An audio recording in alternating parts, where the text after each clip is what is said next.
नमस्कार छात्रों, आज मैं आपको पढ़ाऊंगा समुच्चय सिद्धांत। समुच्चय सिद्धांत कंपटीशन एग्जाम में भी आते हैं और 12वीं में भी है।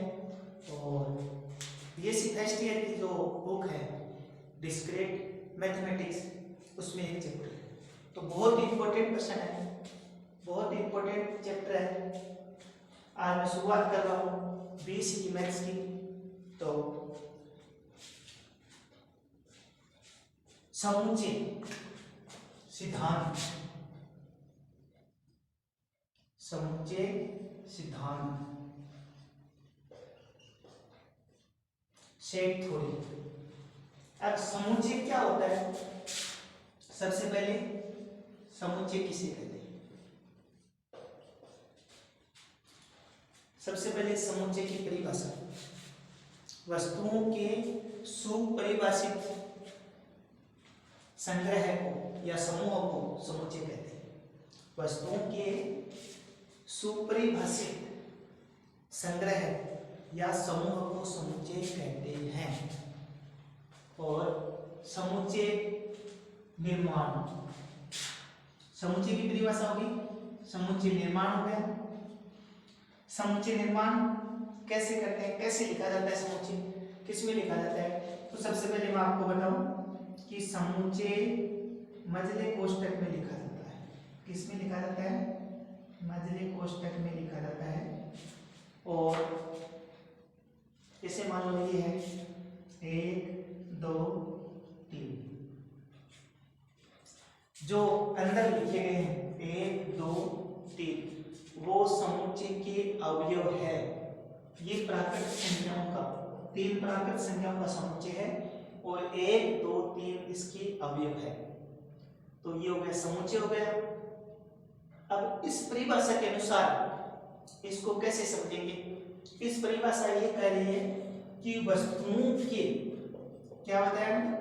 वस्तुओं के सुपरिभाषित,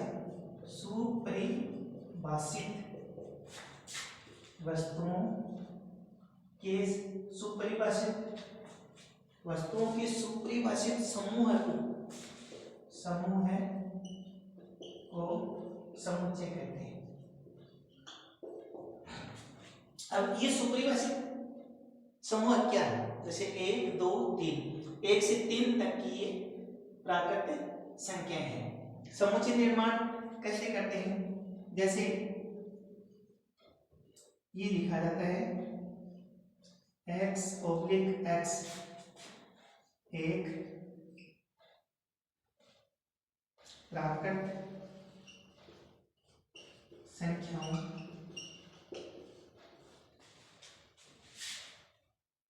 का समूह है। अब ये लिखा जाता है इसको, x एक प्राकृत संख्याओं का समूह है। समुच्चय एक होता है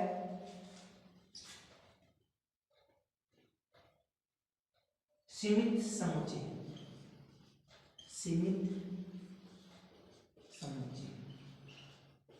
एक होता है अनंत समुच्चय।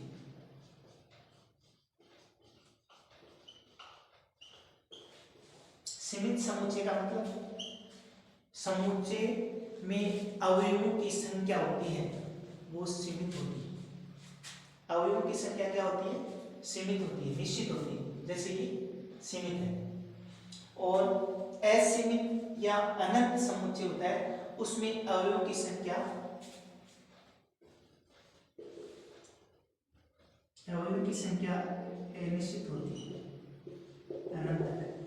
जैसे ये जो लिखा हुआ है इसमें प्राकृत संख्याओं का समुच्चय, ये जो प्राकृत संख्याओं का समुच्चय, और प्राकृत संख्या ऐसे आगे से आगे जाती बढ़ती जाएगी, तो इसको डॉट डॉट में व्यक्त किया जाता है। अब आगे जो है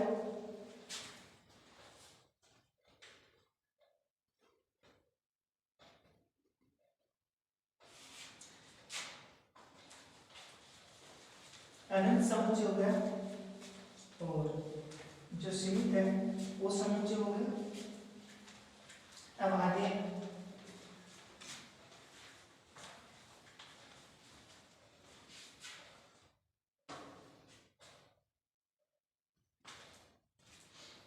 अब तुल्य समुच्चय, सबसे पहले आता है तुल्य समुच्चय।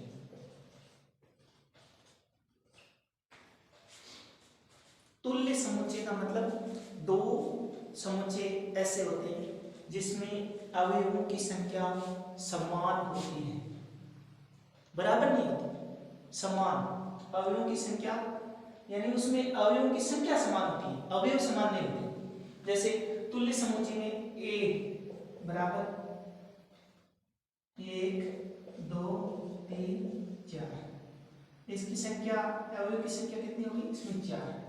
बी कोई अवयव है, उसमें ए बी सी और बी, तो इसमें भी अवयव की संख्या 4 है और इसमें भी अवयव की संख्या 4 है, तो ये तुल्य समुच्चय हो गया। ए और बी एक दूसरे के तुल्य समुच्चय कहलाते हैं यदि उसमें अवयव की संख्या समान है तो।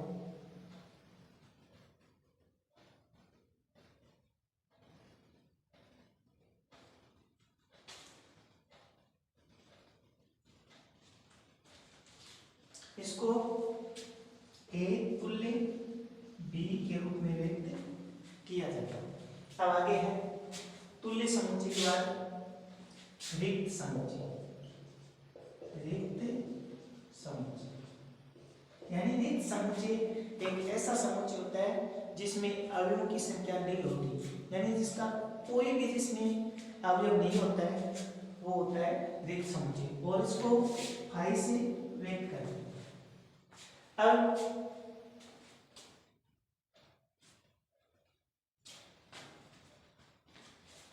रिक्त समुच्चय की बात होता है समुच्चय, समान समुच्चय या समता समुच्चय, समता या समान समुच्चय। तुल्य समुच्चय और समान समुच्चय में थोड़ा अंतर होता है।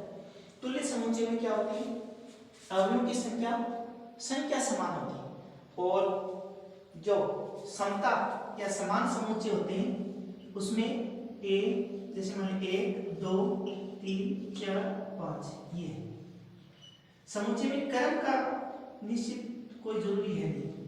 जैसे ये बी है, इसमें ऐसे आप क्रम ले सकते हैं 5 4 3 2 1। अब ये जो समुच्चय है वो समान समुच्चय है, ए और बी आपस में क्या होते हैं, समान समुच्चय, जिसको समता समुच्चय कहते हैं। अब आगे आता है उप समुच्चय।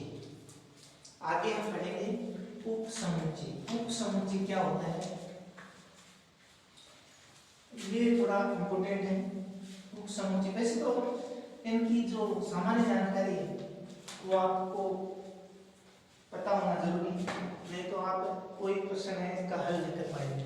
अब आपको बता रहा हूं उप समुच्चय, सबसेट उप समुच्चय। जैसे मान लीजिए ए और बी कोई दो समुच्चय हैं, ए और बी कोई दो समुच्चय हैं जिसमें बी समुच्चय का अवयव ए समुच्चय में विद्यमान है, तो बी को ए का सबसेट कहते हैं। ए और बी कोई दो समुच्चय हैं जिसमें बी का प्रत्येक अवयव समुच्चय ए का अवयव हो, तो समुच्चय बी को समुच्चय ए का उप समुच्चय कहते हैं। जैसे इसको सबसेट ऐसे व्यक्त करते हैं, ए कोई एग्जांपल ले लेते हैं, जैसे मान लो ए बराबर 1 2 3 4 5 6 7 8 9 और 10, ये संख्या है, ये है 10 प्राकृत संख्याओं का समुच्चय। अब b कोई समुच्चय ले लेते हैं, b बराबर ये है 2 4 6 8 और 10, तो b का प्रत्येक अवयव है वो a में विद्यमान है। समुच्चय b का प्रत्येक अवयव समुच्चय a में एग्जिस्ट करता है। इसको लिख सकते हैं बी सबसेट ए, यानी समुच्चय बी ए का उप समुच्चय है। तो उप समुच्चय का जो कॉन्सेप्ट है वो आपको मेरे हिसाब से क्लियर हो गया होगा।